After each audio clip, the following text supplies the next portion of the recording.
Documento 5. A relação de Deus com o indivíduo. Se a mente finita do homem é incapaz de compreender de que modo um Deus tão grande e majestoso, como o Pai Universal, pode descer da sua morada eterna na perfeição infinita para confraternizar com a criatura individual humana, então esse intelecto finito deve depositar a sua segurança de comunhão divina na verdade do fato de que é um fragmento real do Deus vivo residente no intelecto de cada mortal urantiano de mente normal e com uma consciência moral. Os ajustadores do pensamento residentes são uma parte da deidade eterna do Pai do Paraíso. O homem não tem de ir além da própria experiência interior de contemplação, da presença da realidade espiritual na sua própria alma, para encontrar Deus e alcançar a comunhão com Ele. Deus distribui a infinitude da sua natureza eterna entre as realidades existenciais dos seus 6 absolutos coordenados. Contudo, ele pode, em qualquer momento, fazer contato pessoal direto com qualquer parte, fase ou espécie de criação, por meio da atuação dos seus fragmentos pré-pessoais. E o Deus Eterno reservou também, a si próprio, a prerrogativa de outorgar personalidade aos criadores divinos e às criaturas vivas dos universos, e ele se reservou, além disso, a prerrogativa de manter um contato direto e parental com todos esses seres pessoais por meio do circuito da personalidade. 1. O caminho até Deus. A incapacidade da criatura finita de chegar até o Pai infinito é inerente, não ao retraimento do Pai, mas à finitude e às limitações materiais dos seres criados. A magnitude da diferença espiritual entre a mais alta personalidade em existência do universo e o mais baixo grupo de inteligências criadas é inconcebível. Ainda que fosse possível as ordens mais baixas de inteligências serem transportadas instantaneamente até a própria presença do Pai, elas não saberiam que estariam junto dele. Seriam tão insensíveis à presença do Pai Universal quanto são agora. O homem mortal tem diante de si um caminho longo, muito longo mesmo, a ser percorrido, antes de poder, de uma forma consistente dentro dos domínios do possível, pedir o seu salvo-conduto para estar na presença do Pai Universal no paraíso. Espiritualmente, o homem deve ser transladado muitas vezes, antes que possa atingir um plano que lhe permita ter um descortino espiritual, tal que o capacite a ver ao menos um dos 7 espíritos mestres. O nosso Pai não se esconde. Ele não se encontra em reclusão proposital. Ele mobilizou os recursos da sabedoria divina em um esforço sem fim para revelar a si próprio aos filhos nos seus domínios dos universos.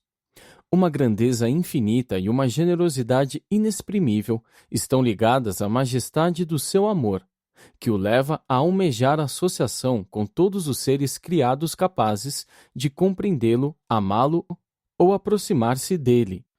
E, portanto, são as limitações inerentes a vós e inseparáveis da vossa personalidade finita e da vossa existência material que determinam o tempo, o lugar e as circunstâncias pelas quais podeis realizar a meta da jornada da ascensão mortal para chegar à presença do Pai no centro de todas as coisas. Embora a ida até a presença do Pai no paraíso deva aguardar até que tenhais alcançado os níveis finitos mais elevados de progressão do espírito, vós deveríeis rejubilar-vos com o reconhecimento da possibilidade sempre presente de comunhão imediata com o espírito outorgado do Pai, que está associado tão intimamente à vossa alma interior e ao vosso eu em constante espiritualização.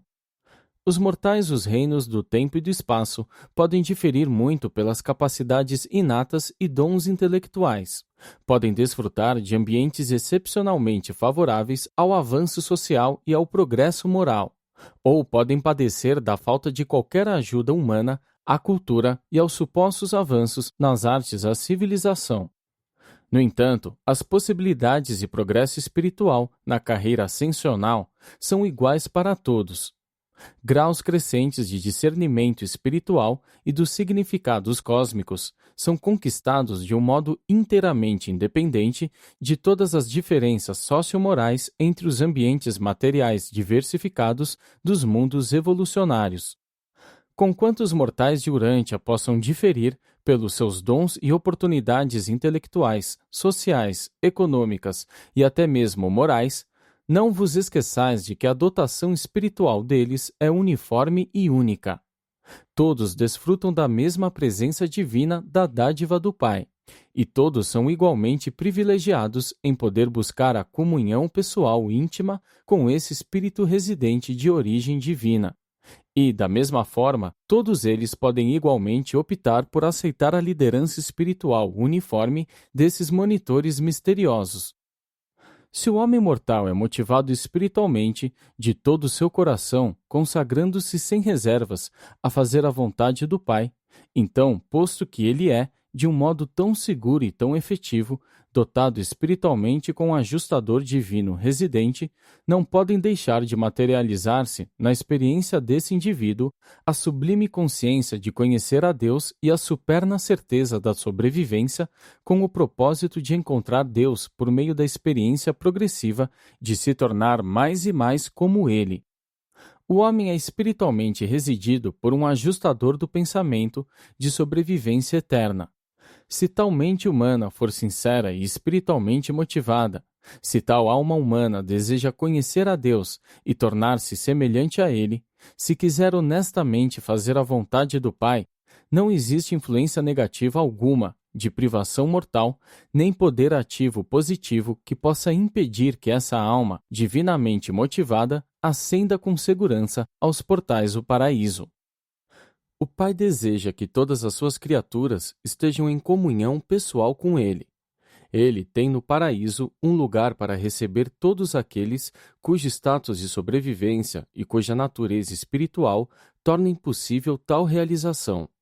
Portanto, estabelecei na vossa filosofia, agora e para sempre, que para cada um de vós e para todos nós, Deus é acessível. O Pai é alcançável. O caminho está aberto.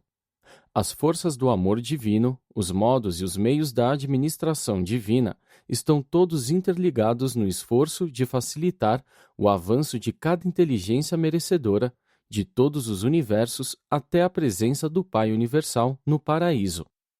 O fato de que se leva muito tempo para chegar a Deus não faz com que a presença e a personalidade do infinito sejam menos reais. A vossa ascensão é uma parte do circuito dos 7 superuniversos e, embora por inúmeras vezes gireis ao redor dele, vós podereis esperar, em espírito e em status, estar sempre girando para dentro. Vós podeis confiar que sereis transladados de esfera em esfera, dos circuitos exteriores cada vez mais para o centro interior. E não duvideis, algum dia vós estareis diante da presença divina e central e o vereis, figurativamente falando, face a face. É uma questão de atingir níveis espirituais reais e verdadeiros. E esses níveis espirituais são alcançáveis por qualquer ser que tenha sido residido por um monitor misterioso e que se tenha, subsequentemente, fusionado eternamente com esse ajustador do pensamento.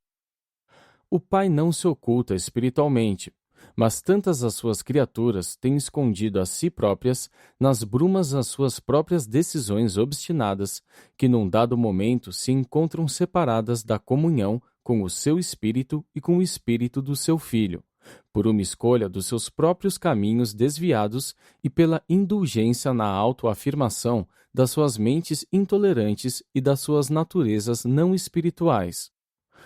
O homem mortal pode acercar-se de Deus e repetidamente pode abandonar a vontade divina, desde que conserve o seu poder de escolha. O destino final do homem não está selado, enquanto ele não houver perdido o poder de escolher a vontade do Pai.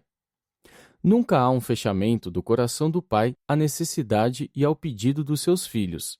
São os filhos que fecham os seus corações para sempre ao poder de atração do Pai, até finalmente, para sempre, perderem o desejo de fazer a sua divina vontade, de conhecê-lo e de ser como ele. Do mesmo modo, o destino eterno do homem fica assegurado quando a fusão com o ajustador proclama ao universo que tal ser ascendente efetuou a escolha final e irrevogável de viver à vontade do Pai. O grande Deus faz contato direto com o homem mortal e cede uma parte do seu ser infinito, eterno e incompreensível, para que viva e resida nele. Deus embarcou, junto com o homem, na aventura eterna. Se vós vos renderdes aos guiamentos das forças espirituais, dentro e em torno de vós, não podereis falhar em alcançar o destino elevado, que foi estabelecido pelo Deus pleno de amor, como meta universal para suas criaturas ascendentes dos mundos evolucionários do espaço. 2. A presença de Deus. A presença física do infinito é uma realidade do universo material. A presença da mente da deidade deve ser determinada, forçosamente, pela profundidade da experiência intelectual individual e pelo nível evolucionário da personalidade. A presença espiritual da divindade deve, por necessidade, ser diferenciada no universo. É determinada pela capacidade espiritual de receptividade e pelo grau com o qual a criatura consagra a sua vontade de cumprir a vontade divina.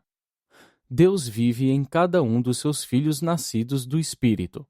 Os filhos do paraíso sempre têm acesso à presença de Deus, à mão direita do Pai, e todas as suas criaturas com personalidade têm acesso ao seio do Pai. Isso se refere ao circuito da personalidade quando, onde e como for contatado, ou, de um outro modo, pode referir-se ao contato e à comunhão pessoal e autoconsciente com o Pai Universal, seja na morada central ou em qualquer outro local designado, tal como em uma das 7 esferas sagradas do paraíso. A presença divina, entretanto, não pode ser descoberta em um lugar qualquer da natureza, ou mesmo nas vidas dos mortais conhecedores de Deus, tão plena e certamente quanto o é na vossa busca de comunhão com o monitor misterioso residente, o ajustador do pensamento do paraíso. Que erro é sonhar com Deus distante nos céus, quando o Espírito do Pai Universal vive dentro da vossa própria mente. É por causa desse fragmento de Deus que reside em vós que podeis ter a esperança à medida que progredis na vossa harmonização com os guiamentos espirituais desse ajustador, de discernir mais completamente a presença e o poder transformador das outras influências espirituais que vos cercam e que se impingem sobre vós, mas que não atuam como uma parte integrante de vós. O fato de que não estejais conscientes intelectualmente do contato estreito e íntimo com o ajustador residente não contradiz, no que quer que seja, essa experiência tão elevada. A prova da fraternidade com o ajustador divino consiste integralmente na natureza e extensão dos frutos do Espírito, os quais são colhidos na experiência vital do indivíduo que crê. Pelos seus frutos vós os conhecereis. É extremamente difícil para a mente material ainda insuficientemente espiritualizada, como a do homem mortal, experienciar uma consciência marcante das atividades espirituais das entidades divinas, como os ajustadores do paraíso. À medida que a existência da alma, fruto da criação conjunta da mente e do ajustador, vai tornando-se cada vez mais firme, surge também uma nova fase da consciência, que a alma tem, de ser capaz de experienciar a presença e de reconhecer os guiamentos e outras atividades supramateriais dos monitores misteriosos. Toda a experiência de comunhão com o ajustador é tal que envolve um status moral, uma motivação mental e uma experiência espiritual. A autorrealização desse feito é limitada principalmente, ainda que não exclusivamente, aos domínios de consciência da alma, mas as provas se produzem e abundam na manifestação dos frutos do Espírito nas vidas daqueles que contatam esse Espírito interior. 3. A verdadeira adoração. Embora as deidades do paraíso sejam como uma, do ponto de vista do universo, nas suas relações espirituais com os seres como os que habitam Urântia, elas são também três pessoas distintas e separadas. Há uma diferença entre as pessoas de Deus na questão dos apelos pessoais de comunhão e de outras relações íntimas.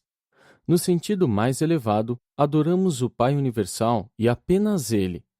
É verdade que podemos adorar e adoramos o Pai, tal como Ele está manifestado nos seus filhos criadores, mas é o Pai, direta ou indiretamente, quem é cultuado e adorado. As súplicas de todas as espécies pertencem ao reino do Filho Eterno e à organização espiritual do Filho. As preces e todas as comunicações formais, tudo, exceto a adoração e o culto ao Pai Universal, são questões que concernem a um universo local. Comumente não saem fora do domínio da jurisdição de um Filho Criador. Mas a adoração, sem dúvida, entra em circuito e é despachada para a pessoa do Criador, pela função do circuito da personalidade do Pai. Nós cremos ainda que esse registro da homenagem de uma criatura residida por um ajustador seja facilitado pela presença do Espírito do Pai. Existe uma quantidade enorme de evidências que consubstanciam tal crença e eu sei que todas as ordens de fragmentos do Pai têm o poder para registrar, de um modo aceitável, a adoração feita de boa fé das personalidades resididas, levando à presença do Pai Universal. Os ajustadores, sem dúvida, também utilizam canais pré-pessoais, diretos, de comunicação com Deus, e da mesma forma estão capacitados para utilizar os circuitos da gravitação espiritual do Filho Eterno. A adoração existe para a sua própria causa. A prece incorpora um elemento de interesse próprio ou da criatura, e essa é a grande diferença entre a adoração e a prece. Não existe absolutamente nenhuma demanda ou outro elemento de interesse pessoal na verdadeira adoração. Nós simplesmente adoramos a Deus pelo que compreendemos que Ele seja. A adoração nada pede e nada espera para o adorador. Nós não adoramos o Pai por causa de alguma coisa que possamos extrair de tal veneração. Prestamos tal devoção e nos dedicamos à adoração como uma reação natural e espontânea ao reconhecimento da personalidade incomparável do Pai, e por causa da sua natureza plena de amor e dos seus atributos adoráveis. No momento em que o elemento do interesse próprio é introduzido na adoração, nesse instante a devoção passa da adoração para a prece, e mais apropriadamente deveria ser dirigida à pessoa do Filho Eterno ou do Filho Criador. Mas, na experiência religiosa prática, não existe nenhuma razão para que a prece não deva ser endereçada a Deus, o Pai, como parte da verdadeira adoração. Quando vós lidais com os afazeres práticos do cotidiano, estais nas mãos de personalidades espirituais originárias da terceira fonte centro. Estais cooperando com as agências do agente conjunto. E assim é, vós adorais a Deus. Fazeis as vossas preces para o Filho e comungais com ele, e trabalhais os detalhes da vossa estada terrena em conexão com as inteligências do Espírito Infinito, as quais operam no vosso mundo e em todo o vosso universo. Os filhos criadores ou soberanos que presidem aos destinos dos universos locais estão no lugar tanto do Pai Universal quanto do Filho Eterno do Paraíso. Esses filhos do universo recebem, em nome do Pai, o culto da adoração e dão ouvidos às preces dos seus súditos peticionários, de todas as suas respectivas criações. Para os filhos de um universo local, um filho Micael é Deus, para todos os fins e propósitos práticos. Ele é a personificação, no universo local, do Pai Universal e do Filho Eterno. O Espírito Infinito mantém um contato pessoal com os filhos desses reinos por meio dos espíritos maternos do universo, que são as coligadas criativas e administrativas dos filhos criadores do paraíso.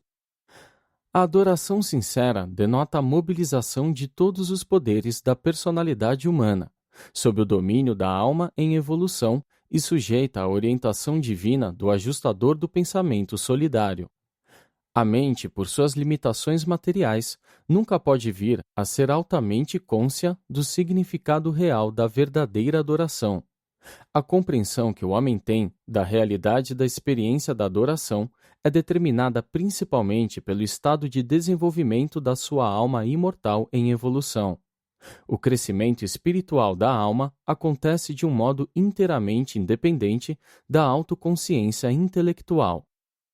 A experiência da adoração consiste no esforço sublime do ajustador solidário de comunicar ao Pai Divino os anseios inexprimíveis e as inefáveis aspirações da alma humana, criação conjunta que é da mente mortal, a qual busca a Deus, e do ajustador imortal que revela a Deus. A adoração é, portanto, um ato de consentimento da mente material à intenção do seu ser espiritualizante, sob o guiamento do Espírito solidário de comunicar-se com Deus como um filho de fé do Pai Universal. A mente mortal consente em adorar. A alma imortal anseia pela adoração e inicia esse ato. A presença do ajustador divino conduz essa adoração em nome da mente mortal e da alma imortal em evolução.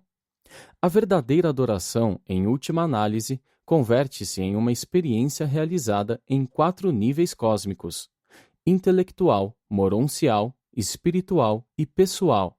A consciência da mente, da alma, do espírito e a unificação de todas elas na personalidade. 4. Deus na religião. A moralidade das religiões evolucionárias impulsiona os homens na busca de Deus, por meio do poder da motivação do medo. As religiões de revelação atraem os homens para a busca de um Deus de amor, porque eles anseiam por ser como Ele. Mas o ato religioso não é meramente um sentimento passivo, de dependência absoluta e de certeza de sobrevivência. É uma experiência viva e dinâmica de alcançar a divindade baseada no serviço à humanidade. O serviço grande e imediato da verdadeira religião é o estabelecimento de uma unidade duradoura na experiência humana, de uma paz perdurável e de uma segurança profunda. Com o homem primitivo, até mesmo o politeísmo é uma unificação relativa do conceito evolutivo da deidade. O politeísmo é o monoteísmo em processo de formação. Mais cedo ou mais tarde, Deus está destinado a ser compreendido como sendo a realidade dos valores, a essência dos significados e a vida da verdade. Deus não é apenas o determinador do destino. Ele é o destino eterno do homem. Todas as atividades humanas, não religiosas, buscam vergar o universo no serviço distorcido do eu. O indivíduo verdadeiramente religioso busca identificar o eu com o universo e então dedica as atividades desse eu unificado ao serviço da família universal de seres companheiros, humanos e supra-humanos. Os domínios da filosofia e da arte interpõem-se entre as atividades não religiosas e religiosas do eu humano.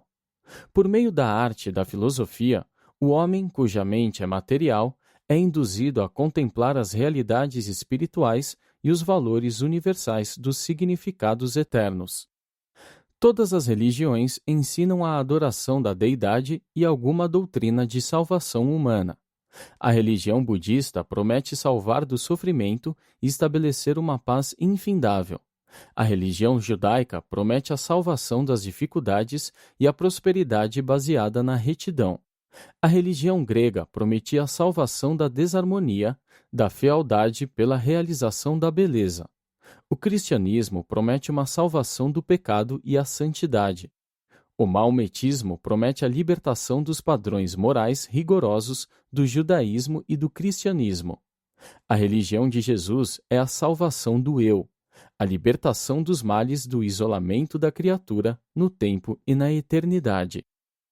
Os hebreus baseavam a sua religião na bondade, os gregos na beleza, e ambas as religiões buscavam a verdade. Jesus revelou um Deus de amor, e o amor abrange tudo, a verdade, a beleza e a bondade.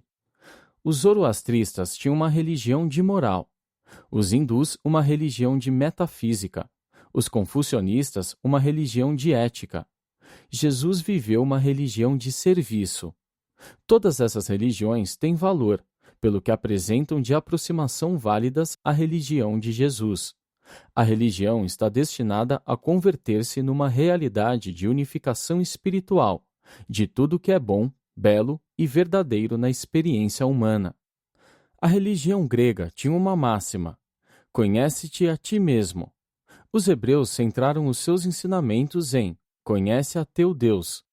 Os cristãos pregam um evangelho que tem como meta o conhecimento do Senhor Jesus Cristo. Jesus proclamou as boas novas que são: conhece a Deus e conhece a ti próprio, como um filho de Deus.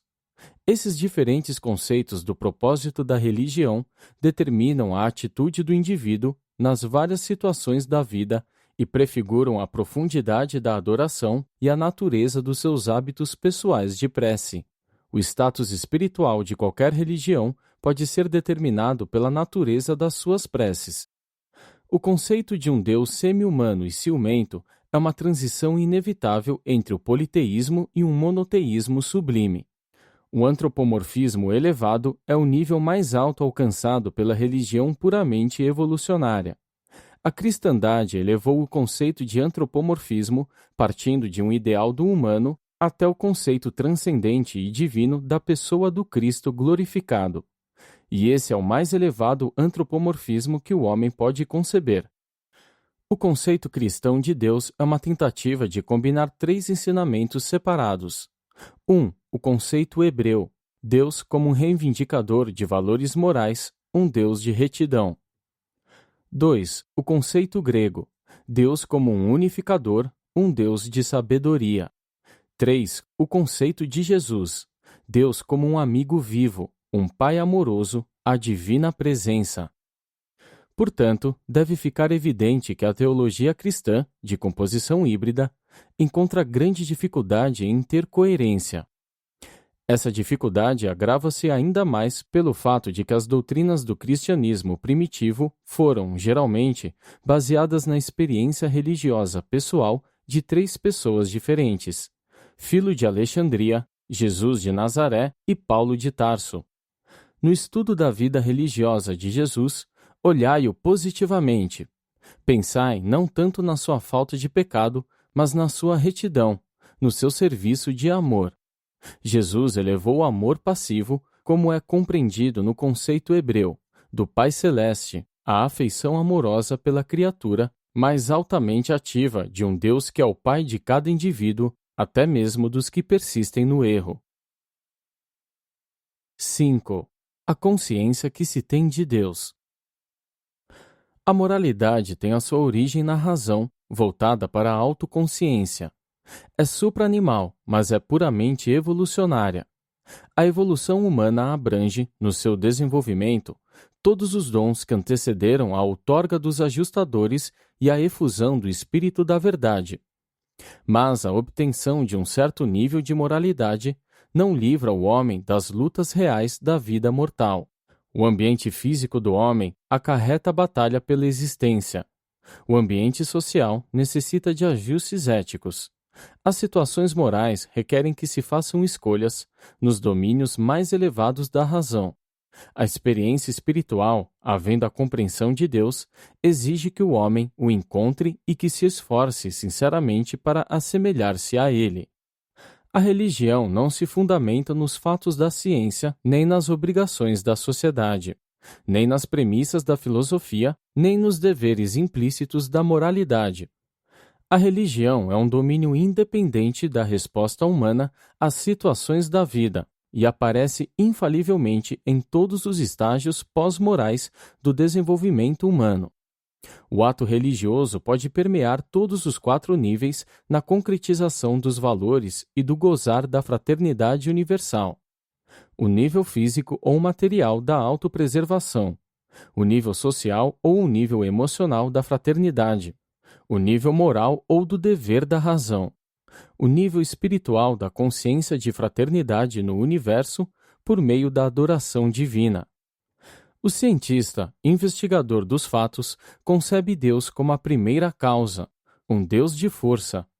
O artista, emocional, vê Deus como um ideal de beleza, um Deus de estética. O filósofo, dado ao raciocínio, algumas vezes, fica inclinado a propor um Deus de unidade universal, uma deidade até panteística. O religioso de fé acredita em um Deus que estimula a sobrevivência, o Pai que está nos céus, o Deus de amor. A conduta moral é sempre um antecedente da religião evoluída e uma parte da própria religião revelada, mas nunca é a totalidade da experiência religiosa. O serviço social é o resultado do pensamento moral e da vivência religiosa. A moralidade não conduz biologicamente aos níveis espirituais mais elevados da experiência religiosa. A adoração da beleza abstrata não é a adoração de Deus, e a exaltação da natureza tampouco é adoração a Deus, como não o é a reverência à unidade. A religião evolucionária é a mãe da ciência, da arte e da filosofia, que elevaram o homem ao nível de ser capaz de receber a religião revelada, incluindo a outorga dos ajustadores e a vinda do Espírito da Verdade. O quadro evolutivo da existência humana começa e termina com o ato religioso. Muito embora as qualidades sejam muito diferentes nas religiões, uma sendo evolucionária e biológica, a outra revelacional e periódica. E assim, enquanto a religião é normal e natural para o homem, é também opcional. O homem não tem de ser religioso contra a sua vontade. A experiência do ato religioso, sendo essencialmente espiritual, não pode nunca ser entendida completamente pela mente material. Daí a função da teologia, a psicologia da religião. A doutrina essencial da compreensão humana de Deus cria um paradoxo no entendimento finito. É quase impossível para a lógica humana e a razão finita harmonizar o conceito da imanência divina, um Deus no interior e como uma parte de cada indivíduo, com a ideia da transcendência de Deus, a dominação divina do universo dos universos.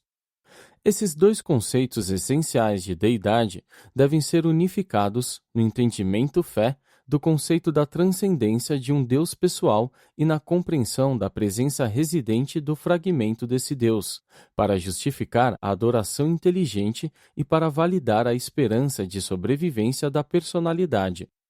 As dificuldades e os paradoxos da religião são inerentes ao fato de as realidades da religião estarem extremamente além da capacidade da compreensão intelectual dos mortais. O homem mortal assegura 3 grandes satisfações com a experiência religiosa, mesmo ainda nos dias da sua estada temporal na Terra. 1. Intelectualmente. Ele tem a satisfação de adquirir uma consciência humana mais unificada. 2. Filosoficamente. Ele desfruta da consubstanciação dos seus ideais de valores morais. 3. Espiritualmente. Ele prospera na experiência da companhia divina, na satisfação espiritual da verdadeira adoração. A consciência de Deus, da forma como é experienciada nos reinos por um mortal em evolução, deve consistir em 3 fatores variáveis, em 3 níveis diferenciados de compreensão da realidade. Primeiro, a consciência da mente, a realização-compreensão da ideia de Deus. Então se segue a consciência da alma, a compreensão do ideal de Deus. Por último, nasce a consciência do espírito, a compreensão da realidade espiritual de Deus. Por meio da unificação desses fatores na compreensão de Deus, não importando quão incompletos sejam, a personalidade mortal, todo o tempo, expande-se em todos os níveis de consciência, com uma compreensão da personalidade de Deus.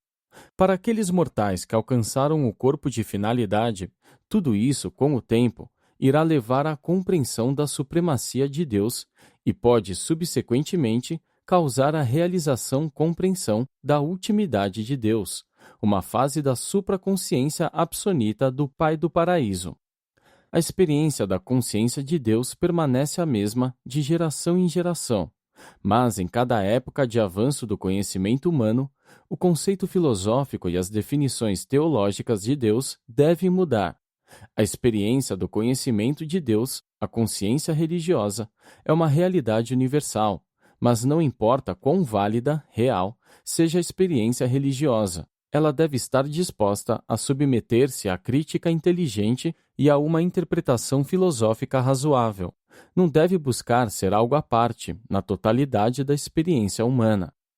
A sobrevivência eterna da personalidade depende inteiramente da escolha da mente mortal, cujas decisões determinam o potencial de sobrevivência da alma imortal. Quando a mente acredita em Deus e a alma conhece a Deus, e quando, com o suporte do ajustador, ambas desejam a Deus, a sobrevivência fica assegurada. As limitações de intelecto, as restrições na educação, a carência de cultura, o empobrecimento no status social, até mesmo a inferioridade nos padrões humanos de moralidade, resultante da falta desafortunada de vantagens educacionais, culturais ou sociais, nada disso pode invalidar a presença do Espírito Divino em indivíduos que creem, mas que são, de alguma maneira, desafortunados ou humanamente desfavorecidos. A residência do monitor misterioso constitui a raiz e assegura a possibilidade do potencial de crescimento e sobrevivência da alma imortal.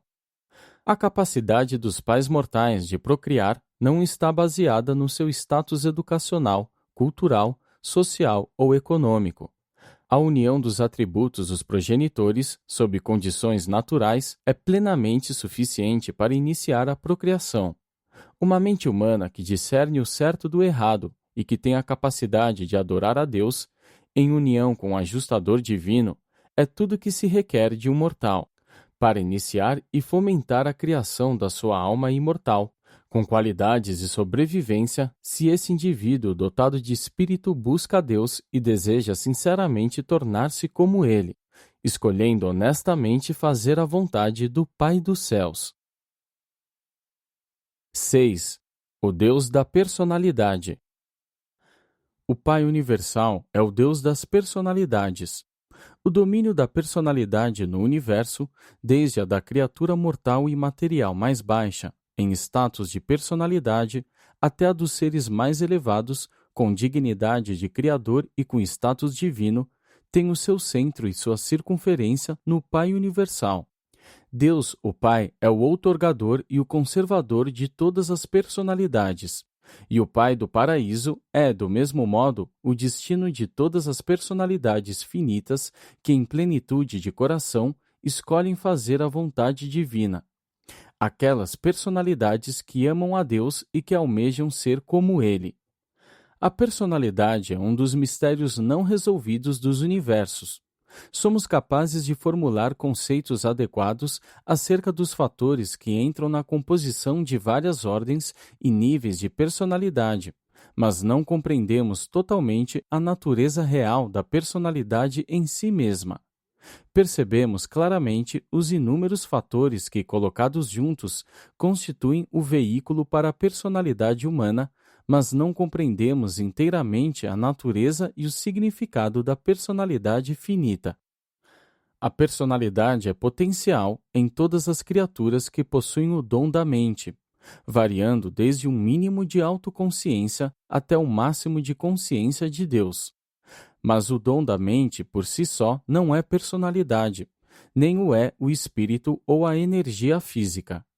A personalidade é aquela qualidade ou valor, dentro da realidade cósmica, que é exclusivamente outorgada por Deus, o Pai, aos sistemas vivos de energias congregadas e coordenadas de matéria, mente e espírito. E a personalidade não é, também, uma conquista progressiva. A personalidade pode ser material ou espiritual, mas ou há personalidade ou não há personalidade. O que não é pessoal nunca atinge o nível do pessoal, exceto por um ato direto do Pai do Paraíso. A outorga da personalidade é função exclusiva do Pai Universal. É a personalização dos sistemas vivos de energia, aos quais ele dota com os atributos de relativa consciência criadora e com o correspondente controle de livre-arbítrio. Não há personalidade fora de Deus, o Pai, e nenhuma personalidade existe senão para Deus, o Pai.